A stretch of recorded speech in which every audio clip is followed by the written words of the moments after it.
What's up guys, and welcome to part 2 of Project 335i Wagon, the series where I'm going to take this 2015 328i Wagon and swap it in N55. In a previous video, we gave that engine a complete refresh with new rod bearings, seals and accessories, but today is where the real fun's going to start.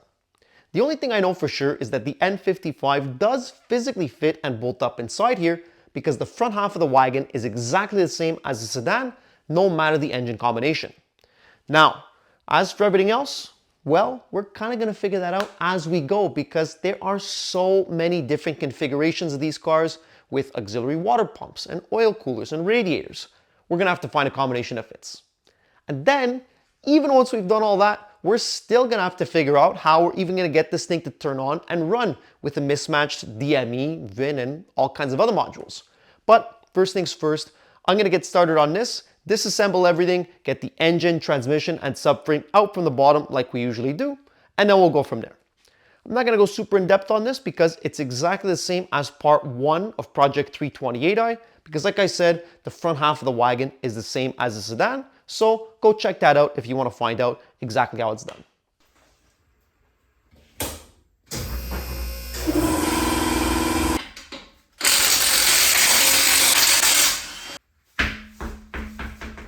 Would you be surprised if I told you there's a couple of oil leaks?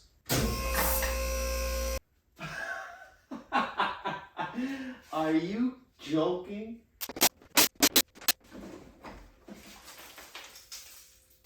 Oh my god. It doesn't even have all the bolts on here. I can tell there was some monkey working on this at one point. I'm not very impressed. Bushings are shot. I don't think this tie rod is supposed to be bent this way. I'm not sure, I'm no expert here, but that doesn't look right to me.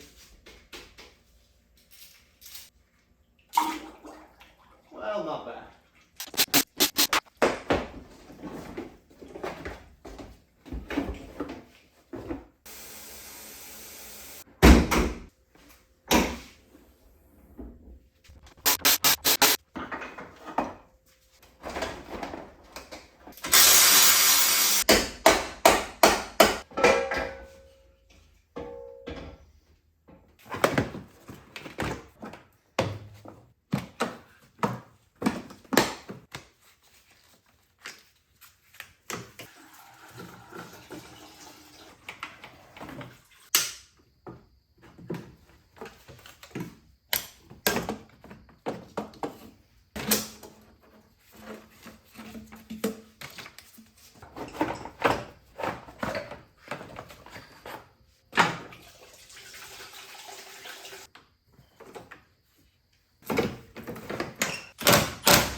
Okay, so I mean, after doing so many of these cars, I can basically get this done in record time. I mean, I don't even think I've been doing this for an hour yet, and all the wiring is disconnected, the AC, the coolant hoses, the tank breather, the fuel line, all that stuff is good. So up top, everything is ready to go.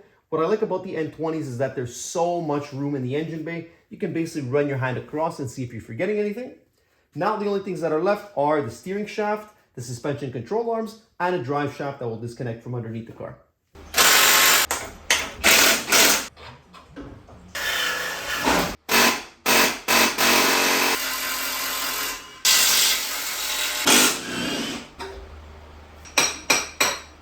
Got it. Ah, sí, pero oye, a mí muy la con show.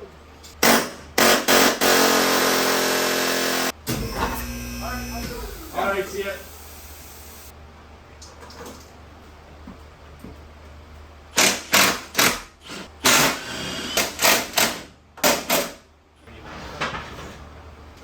Oh, there she goes.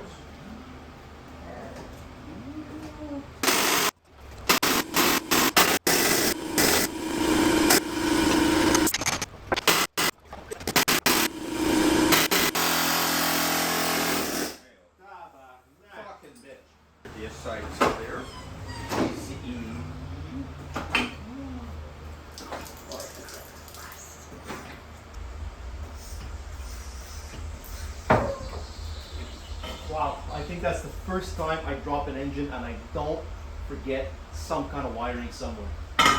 Excellent. All right, well, here we go. We've got the engine completely disconnected now. And I mean, right from the beginning, I knew this was going to be a botched job just based on the quality of welds on the catalytic converter here.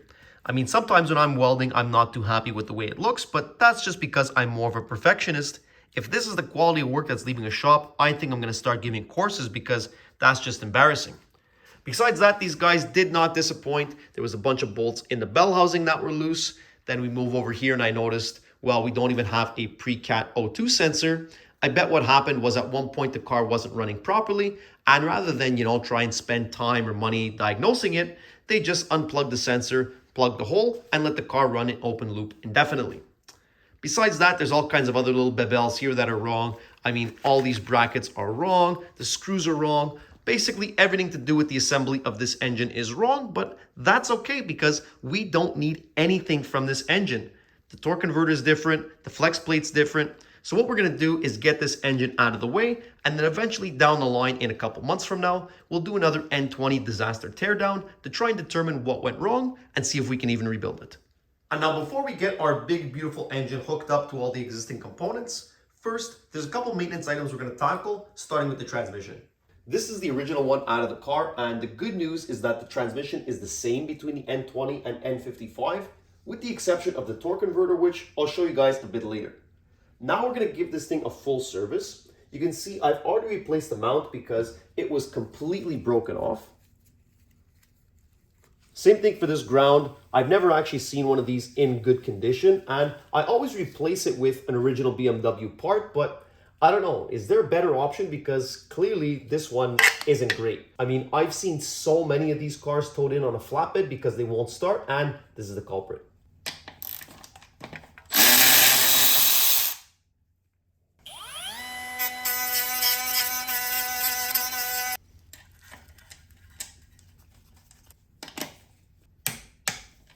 Now we'll get this heat shield out of the way so we can get the oil pan off.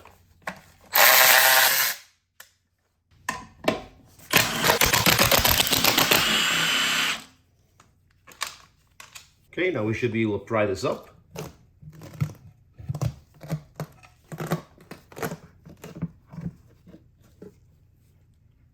And now we're also going to remove the whole Mechatronics unit because we're also going to be replacing all of these solenoids. You'll notice there's two different sizes of bolts. There are T40s and T30s. To remove the Mechatronics, you only want to remove the T40s. The T30s are what actually sandwich it together in itself.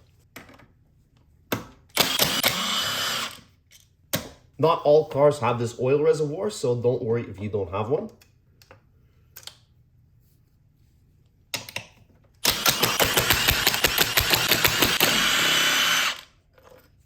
Now we have to pull up on this to unlock the Mechatronics sleeve.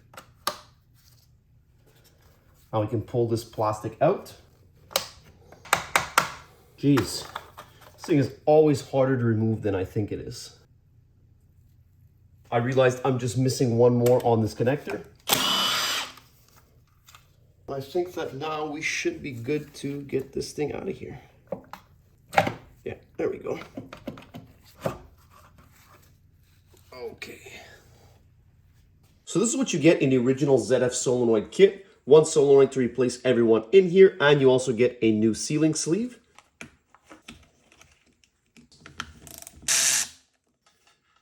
And then the solenoid just pulls right out.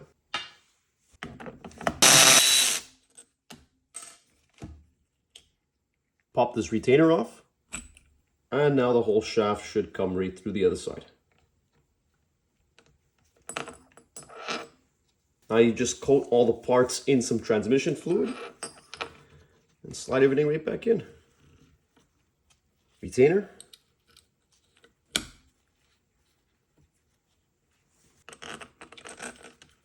Same thing for the new solenoid.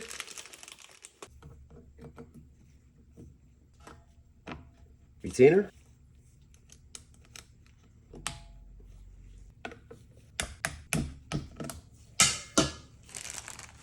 Now we need to separate the plate in the back.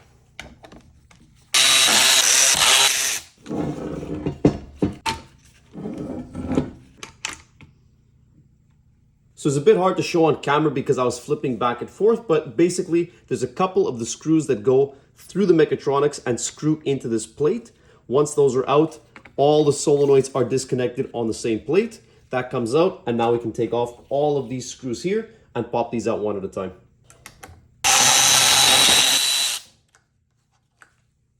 Now this slides right up. And start popping out the solenoids. These ones are a bit harder to remove because they do have O-rings holding them in, but it shouldn't require too much force to get them out. And then when you're working, either replace them one at a time or place them in order so that you know what solenoid color goes in what spot.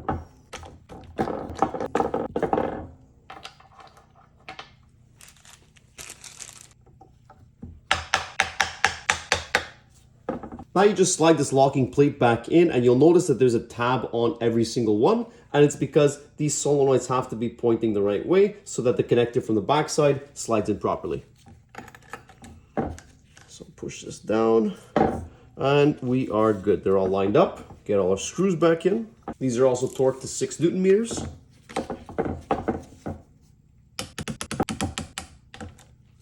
Just gonna wipe all these surfaces down with a rag.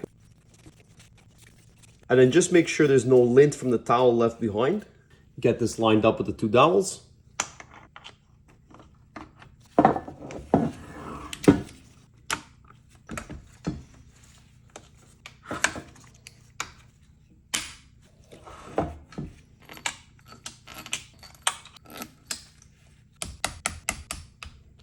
There you go, brand new solenoids, and I mean, these ZF transmissions are so good. They don't really go bad, so a quick refresh like this and it's gonna shift like brand new. Now we slide this right back in. Again, use the dowels to line yourself up.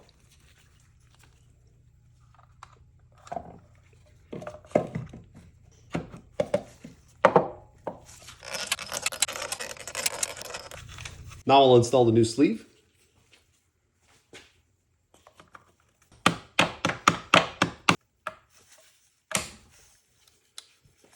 Before we get the accumulator in, we just have to tighten this bolt down here. Slide this in. And then the last 3 bolts in here. Plug this in.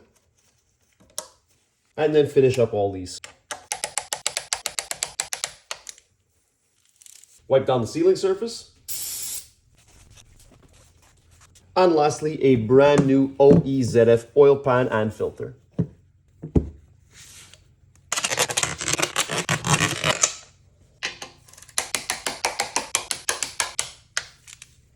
Last thing, just this heat shield.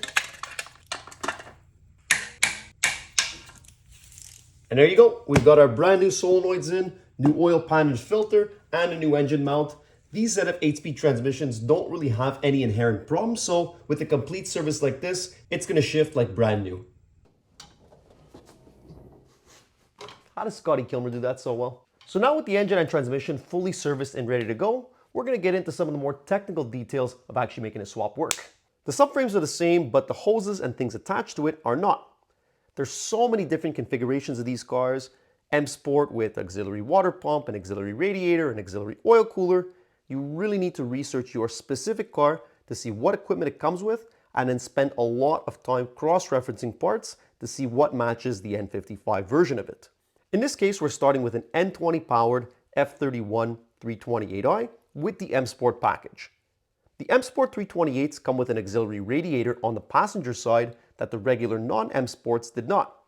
However, the M Sport 335 has an auxiliary radiator and an auxiliary oil cooler. The only problem is that it also has an auxiliary water pump to push coolant through the auxiliary radiator circuit, and that auxiliary water pump is unfortunately plugged into the body wiring harness. What makes this swap relatively plug and play is the fact that all the other changes are on the engine, and the engine harness plugs right into the DME and into the rest of the car. The body wiring harness isn't really something that you can just change. I mean, yeah, technically you can, but basically the entire car would have to be stripped to the bare shell, which personally I just wouldn't even want to do. But even if I did, you would need an F31 335i M Sport body harness to put in, which, as we know, doesn't exist in North America in the first place. If you want to go even further, I guess you could technically source a European harness, but then I'm sure you'd run into other issues with some of the minor differences between North American and European cars. The other option would be to splice the harness and just run the required wires for the auxiliary water pump, but again, that's just not something I want to do because I basically want this to be an OEM build. So to make my long story short, you can't retrofit the auxiliary water pump from the 335i M Sport cooling system, at least not easily, so we'll be using the standard cooling system instead. What's good about that is the standard cooling system has the same radiator and radiator fan across the whole lineup, regardless of engine, so we'll be able to reuse the ones that were already in the car. What does this mean in the long run? Well, I'm not really sure. Obviously, the more cooling the better, but there's lots of guys in their base model 335s that get tunes and push all kinds of power anyway. If I had to guess, if you were tracking a car, I think you might see a difference, but as a daily driver that gets driven hard, I think we're going to be just fine. The other good news is that it's really easy to add the 335i auxiliary oil cooler, especially on the M Sport 328s, since they already have all the ducts and mounting for the auxiliary radiator on the passenger side. You just need to swap out the actual unit for the oil cooler, get the lines, and you're good to go. Even the mounts and everything to put it in are the same. So now that we know what spec we're building to, it's just a question of going through all the lines and figuring out what's the same between both. Spoiler, it's not much. You have to replace pretty much everything. We'll start here in the engine bay. There's a couple things we need to change over here. So this AC line is different in the N55, again, just because of the size of the engine and the way it's routed. This line, however, that tucks in on the side and reaches the condenser from here is the same.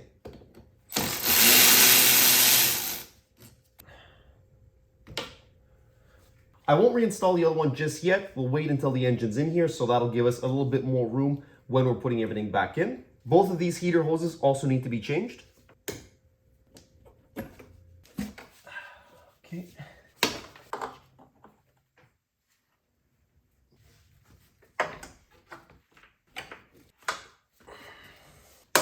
All right, that looks good. I'm also going to use this as an opportunity to change this steering shaft that we had to completely destroy on its way out. This side is usually much easier to remove because there's less corrosion, but not always. So let's see what happens.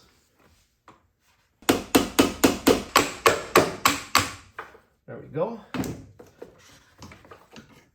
All right. I always get a bit of anti-seize on here just for good luck. Here's the used replacement we're going to put on. A brand new one I think is well over $500 and it's just too expensive. This isn't really a wear item. The only reason that more often than not I have to replace these shafts is because where I am, there's so much corrosion, I can never remove them without damaging it. I'll just slide this right back on. These bolts need to be replaced.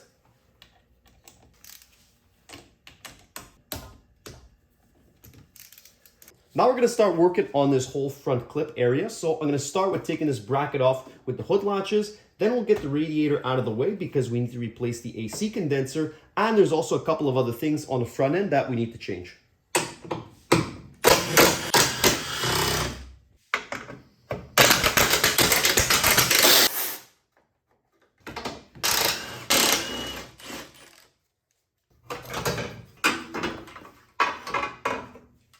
Two T25s that hold the radiator in.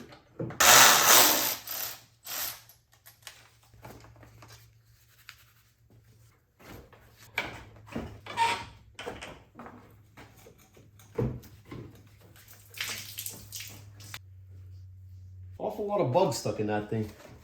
I'm gonna cut these lines and I'll show you why after.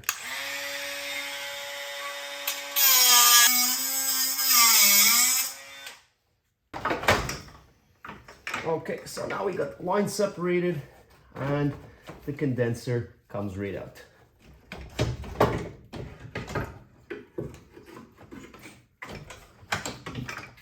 And by the way, the reason I'm replacing the AC condenser is because on the F and G series cars, you're not able to replace the dryer element separately. You have to replace the entire condenser.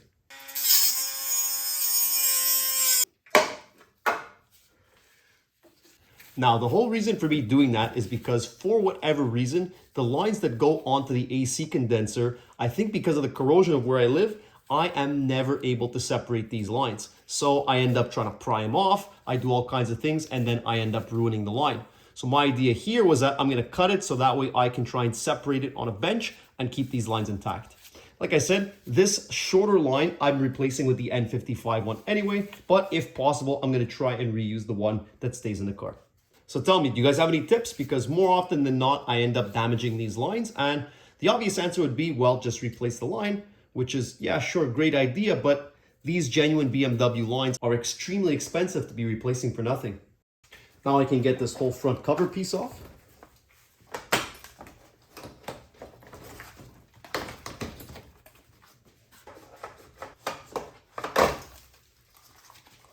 The reason we need to get all of this out is because on the N55s, the air box is on the other side. Now that we have most of the front clip disassembled, there's two things we're going to tackle here. First up, we're going to swap out the auxiliary radiator for the auxiliary oil cooler, but at the same time, we're also going to replace these deformation elements here. As you saw earlier in the video, this car was in a minor front end accident at one point because the whole crash bar across was bashed in. And as you can see, these elements here are slightly buckled. Now, you can tell it's a minor accident because these are meant to crumple like a soda can in an accident to absorb all the impact and save the actual frame rails of the car. These really aren't too bad, but we're going to replace them because what will happen is if I try and put a brand new crash bar on, since this has been bashed in, it's going to be kind of angled upward. You might have noticed in the previous video or earlier in this video that the tow hook was angled slightly upward, and the reason for that is the tow hook is screwed right into that crash bar. The only problem is that everything is kind of screwed into everything else, so I'm just going to start removing things to see what we need to do to get this out. Start by taking this duct out. Okay, 1, 2, and slide out. And now I think this literally just clips right out.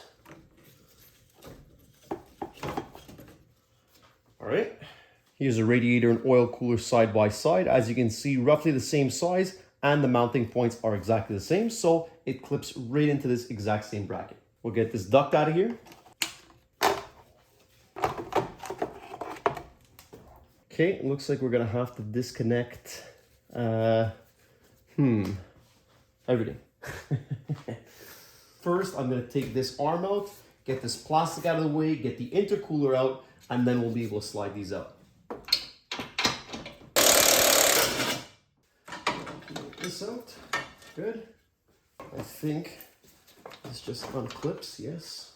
A couple of rocks in here.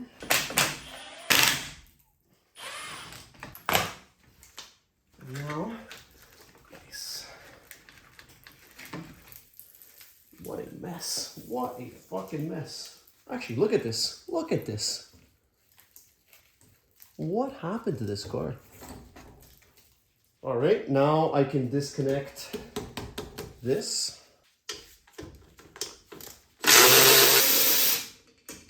So we'll be able to slide this whole thing out with the bottom as well, I guess. And we have to disconnect this bracket that holds the headlight.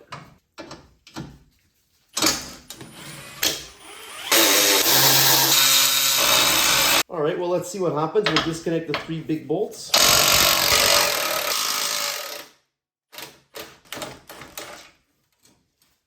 Okay, let's see what happens. All right, so I'm gonna have to slide this out. Okay. Down. I think this is held on to something up here, but I don't think it's enough. So I'm just gonna slide this piece right back in.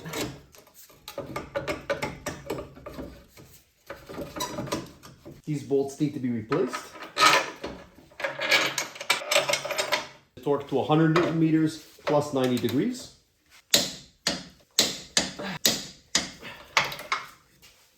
Get this thing back on. These smaller screws are torqued to 11.8 Newton meters. Now this headlight bracket.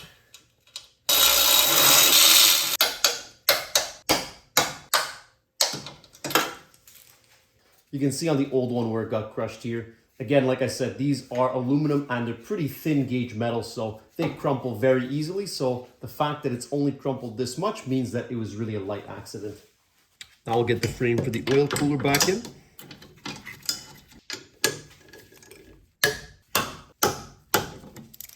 Then the oil cooler installs, you tuck it in on the bottom, and then it clips in on top. There we go. We'll run the lines a little bit later. Get this bottom bracket back on.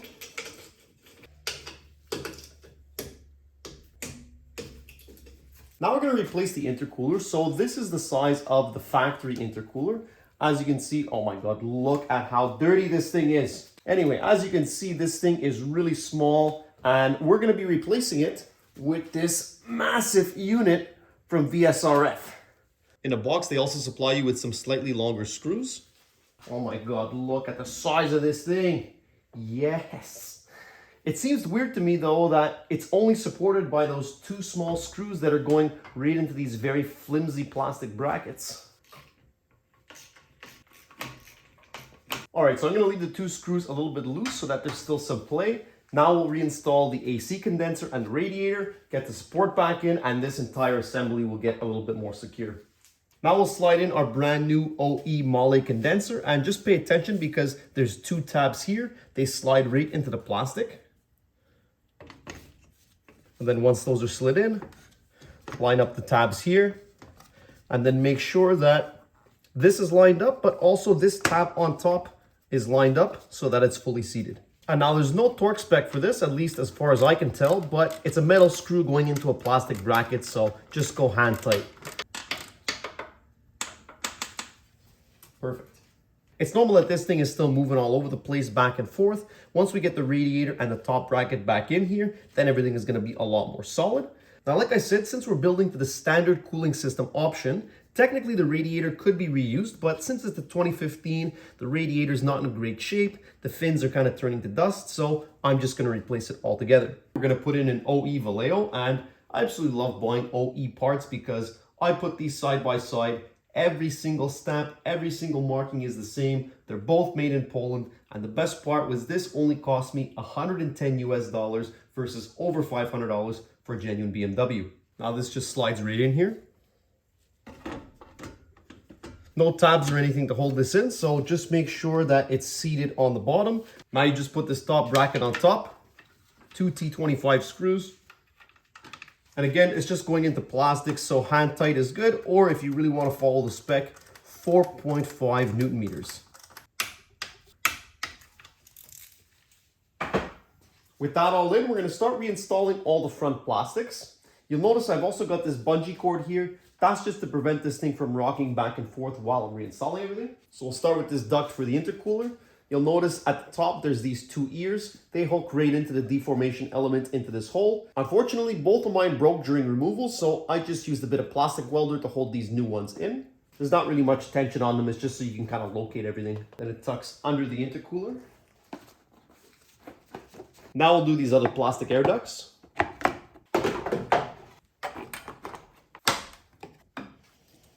New front crash bar. And then there's no threads in the actual bar. These bolts screw into these little brackets that go right underneath here.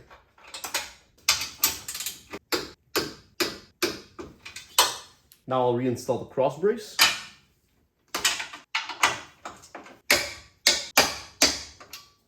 Now we need to reinstall the air ducts. So on the N20s, it's on the passenger side, but on the N55s, they're on the driver's side. And no, they are not the same part, so these also need to be replaced. Then you just have to switch it over on this duct as well. So just pop this cover off, change it to the other side. And then here you can just fit this new rubber boot. And then you just slide this grill on to lock it in place. Now we can just slide this on and just pay attention because there's two little clips here that slide onto the intercooler duct. There's two little plastic clips on the back side that hold it to the crash bar. I think there's something that's supposed to hold it down here too, given that there's a little hole for a clip, but I don't have any extra clips, so I'll check the parts diagram and worst case, we'll come back later. Now we can finally reinstall this main front center panel. Pay attention, there's these two tabs on each side that slide into the radiator.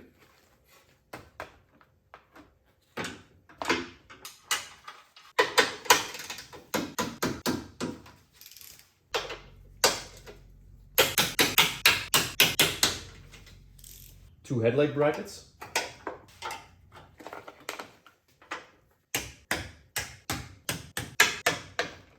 Then it's just the last 2 bolts for the V-brace.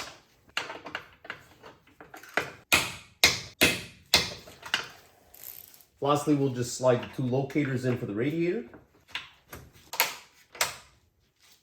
All right, well, that's officially the whole front clip reconnected. At the same time, I also replaced these cables because the rubber and plastic was all disintegrating. So now we're all set, we can move on. Now we're gonna tackle the subframe. So pretty much everything on here has gotta be changed. The sway bar is different because due to the shape of the engine, this cutout is a little bit longer. After that, the cooling hoses and all the brackets are different because it's a different cooling system. Engine mounts are different because it's not a 4-cylinder, it's gonna be a 6-cylinder engine now. The good news is that the steering rack is the same, and that's whether you have the regular EPS rack or this rack, which is the variable sport steering EPS rack. So first we're gonna strip everything down, get all the components off of here, because I'm gonna come in with a grinder and some paint, clean up this subframe, make it look like brand new, and then we'll get everything back on.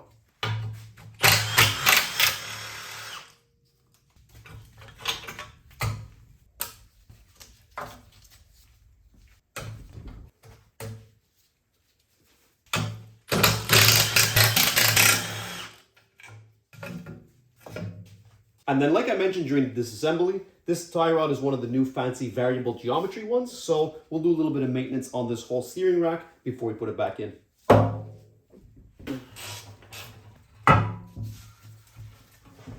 baby. I'm gonna start by just wiping everything down.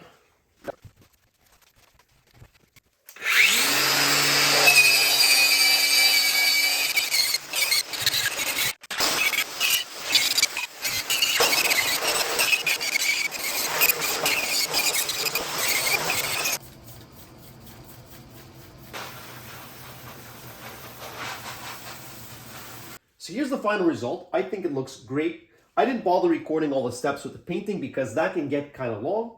Maybe one day I'll do a specific video on how I get these results, but basically I'm just using this Por 15 rust paint.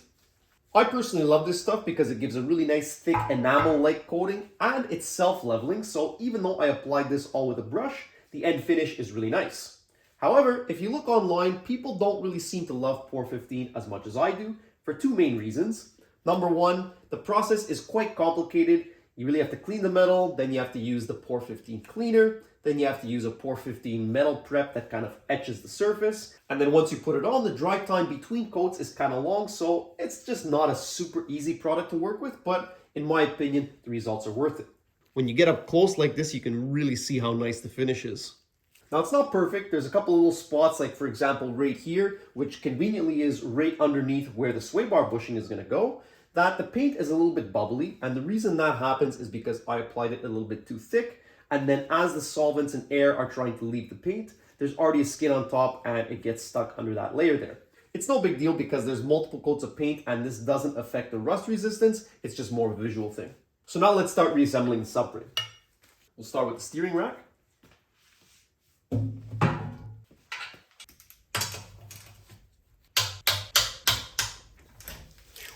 Now we're going to replace these damaged tie rods. Now I wanted to show you guys the other side because that's the one that's bent, but unfortunately I forgot to press record before I started working. So we'll do the same thing here. Normally the way you're supposed to do this is first start by unthreading the outer tie rod, remove the boot, and then use the special tool to remove the inner tie rod. But at that point you're fighting the corrosion in between the inner and outer tie rod. So what I'm going to do instead is cut this with a grinder, remove the boot, and then we're going to replace everything all together, inner tie rod, boot, and outer tie rod.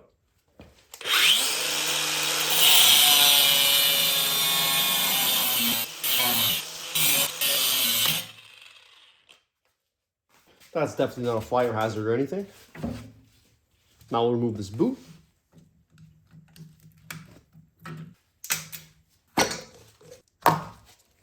Now we can remove this. This is one of the few jobs that's actually probably easier to do in the car. That way your subframe isn't moving everywhere. Now we can just thread this off. Clean up the boot area. Thread the new one right back on. And then torque to 105 Newton meters. Slide the new boot on. Now we can tighten this up. So obviously I don't really have the right tool to pinch these down properly like they're supposed to here, but if you just use some side cutters like this, as long as it's tight, it's okay. bit of anti-seize on the end here. That way we give the next guy at least a fighting chance. Then you're supposed to count the threads in between the outer and inner tie rod, just so that way you can get the new one assembled relatively close. Obviously the alignment's still going to be wrong, but at least it'll be close enough that we can drive it to the alignment shop. And then these are torqued to 32 Newton meters.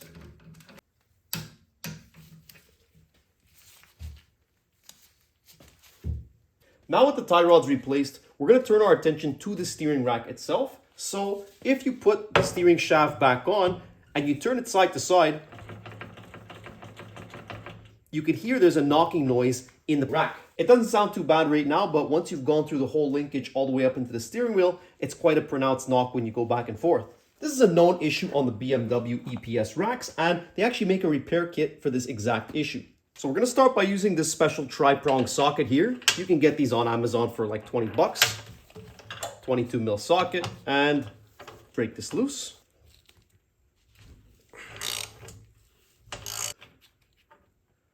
And we can get this cap out. First we'll get the spring out, and then you want to remove this inner bushing.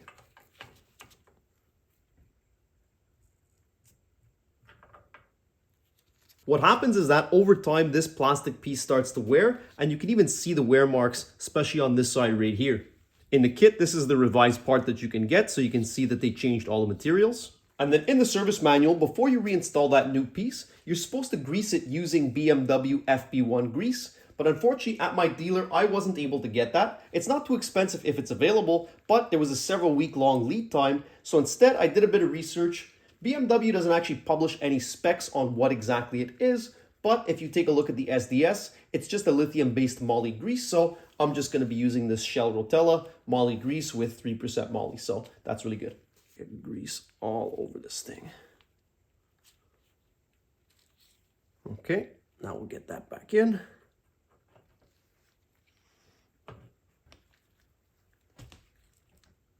The kit also comes with this replacement spring. And then just push this down to make sure that it's fully seated. Wipe some of this excess grease off here. Also comes with a new cap. And now we can tighten this up. And then this is torqued to 70 Newton meters. Then you just reinstall this little plug. In the service manual, they actually recommend using a 4mm Allen to push this in. There we go.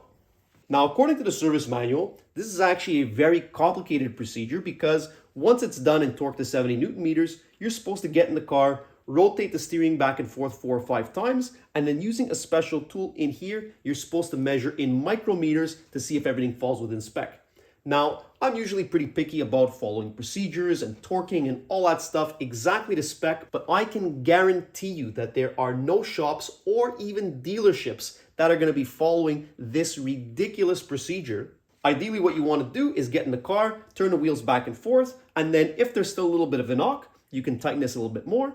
And if it's feeling a little bit too tight, then you can come in here and loosen it a little bit. Unfortunately, since we're not in the car right now, we can't do those checks, but according to everything I've seen online, 70 Newton meters is good. Again, like I said, worst case, if there's any issues, we'll come back and readjust once everything's back in the car. But even out of the car, you can tell that once I slide the steering shaft back on, the rack is nice and quiet, no more knocking.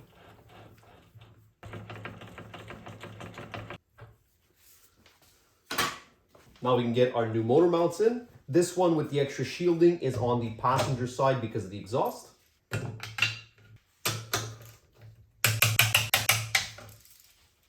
Now we'll get the sway bar back on.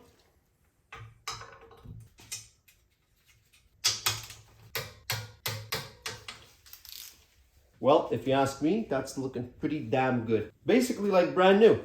Now this is the new coolant crossover that we have to use, so it's also different hardware. Instead of having those retainers on the subframe itself, they're just these plastic rivets that go one right here, one here, and one right here. That's on there good now, so there you go. That's our completely rebuilt N55 subframe. Like I said, the coolant hose is different, the sway bar is different, the motor mounts are different. The subframe itself and the steering rack are the same, and I really think it's worth taking the extra couple hours to redo the subframe, repaint it, because this is a great result. So we've got our completely refreshed N55 that we took care of in the previous video. We've got our transmission fully serviced, and now we also have the subframe fully redone, taken care of up to N55 spec. So now there's just a couple of little things that we need to take care of before we put this engine onto the subframe, starting with this coolant hose. So this donor engine came from an M Sport car, and this hose is M Sport specific, so we just need to replace it with the standard cooling system hose. There's just this one clip. I'm not really going to be too careful here because I don't need to reuse this hose. Lube this up with some coolant. And here's the replacement hose. As you can see, it's just slightly different routing. Inside, there's this little indentation so you can line up the hose so that it's pointing the right direction. Just slide this on. And then this, I'm pretty sure we just... Nice. It's like pulling a pin on a grenade. Now I'm going to reinstall the axle support. So this is the exact same part, whether it's an N20 or N55, no matter if it's an M Sport or not. I also replaced the O-ring on the backside.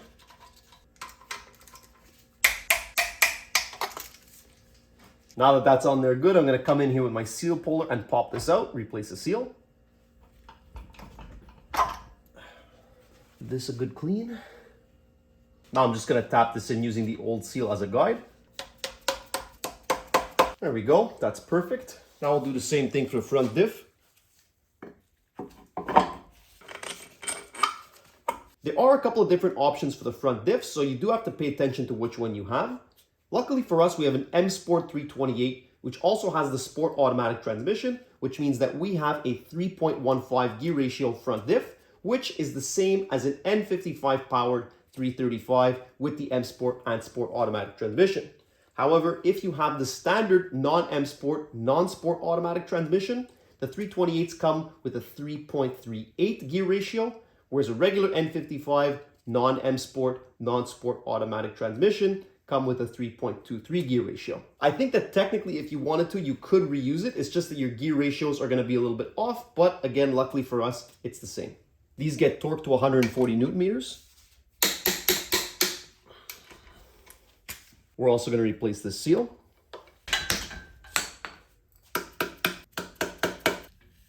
Nice. And now with all that, we are finally ready to get this off the stand and start working on getting it back in the car.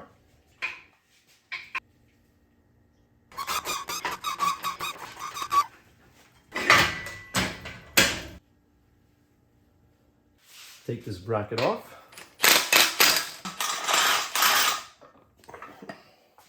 Very important to slide on the reluctor wheel before we put everything back together. If you forget that, you're going to have a very, very bad day when the car doesn't start. This is specific to N55, as is the flywheel. So we'll just line it up with the dowel. 6 bolts. And then these are torqued to 60 Newton meters plus 45 degrees. Since I don't have a second person, I'm going to use this flywheel holder tool to hold this in place while I work. Use my new favorite tool. This is starting to be a lot of tools on here. Amazing, that's one. Now we can drop the engine onto the subframe. Okay, stop. Now we're going to reconnect the transmission. So this is the torque converter on the N20. As you can see, it's kind of flared outwards like this. And then the bolts, you access them from a hole in the back of the transmission and put it through the flywheel like that. On the N55s, you can see that this is perfectly flat and that the bolt holes go the other way. So rather than go through the transmission like this, there's actually a hole at the bottom of the engine where you put them through the flywheel and then into the torque converter like this. Now to install the torque converter, I always grab it from this piece in the back in the center. And you kind of come and just give it a couple of good shakes until it's fully seated like that. When you get to this point, you might think that the torque converter is fully seated, but it's not, because this piece here needs to be deeper in than the ridge of the bell housing of the transmission. Otherwise, when you come to reconnect the engine and transmission together, you end up damaging something. Ask me how I know.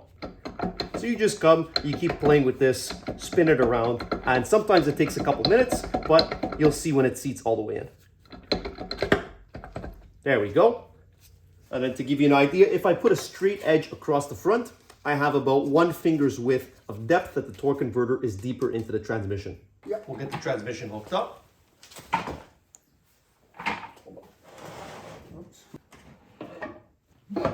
What you don't want to do when you get to this point, you say, okay, nice, it's getting close. I'm just going to use the bolts to help sandwich the transmission together. Again, don't do that because that's how you end up damaging either the transmission or the engine. All right, now check this out. Here we were all excited that we got the transmission lined up in absolute record time. I come to start installing the bolts and, whoa, hold on a second. That's not right. I checked the parts diagram. It turns out that on the N55s, the bolts are M12 instead of the M10s, which is on the right of the N20s. So no problem. I go ahead, I get the right bolt, get it lined up. Everything is perfect. And the other bolts for the starters, these are M10s. That's good. And these bolts down here are M8. Those are also the same.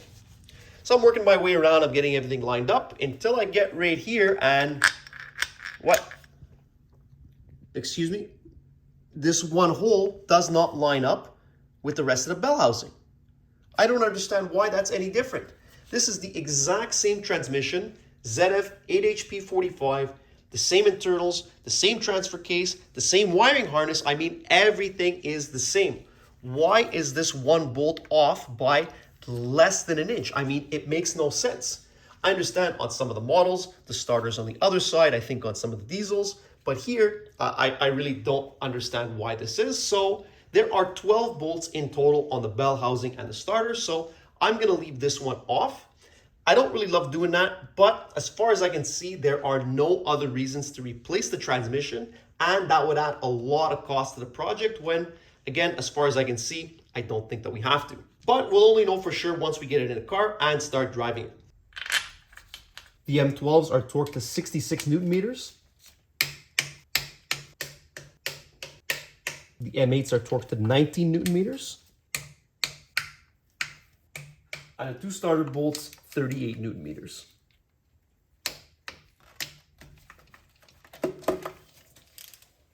The bolts for the torque converter, I'm going to leave disconnected for now because like I said, the access hole is from underneath, so it's going to be much easier to do once it's back in the car. One more thing I forgot to mention is that the transmission cooler lines also have to be changed to those from an N55. Probably would have been smarter if I installed this before putting everything back on a subframe, but that's okay. Here we are. Gotta do O-rings on here.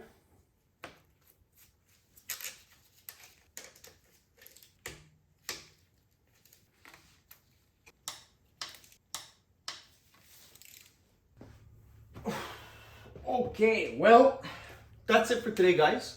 We've got everything physically ready to go. So in the next episode, we should, and now should is really the optimal word in that sentence, should be able to get this entire assembly up and into the wagon. And then from there, everything should hook up properly. That's the easy part. Now, the more difficult part is going to be how we're going to get this thing to turn on and run with a mismatched DME, VIN, ISN, and everything else. But like I said, that'll be for part 3. Thank you guys so much for watching, and we'll catch you in the next one. Thanks, guys.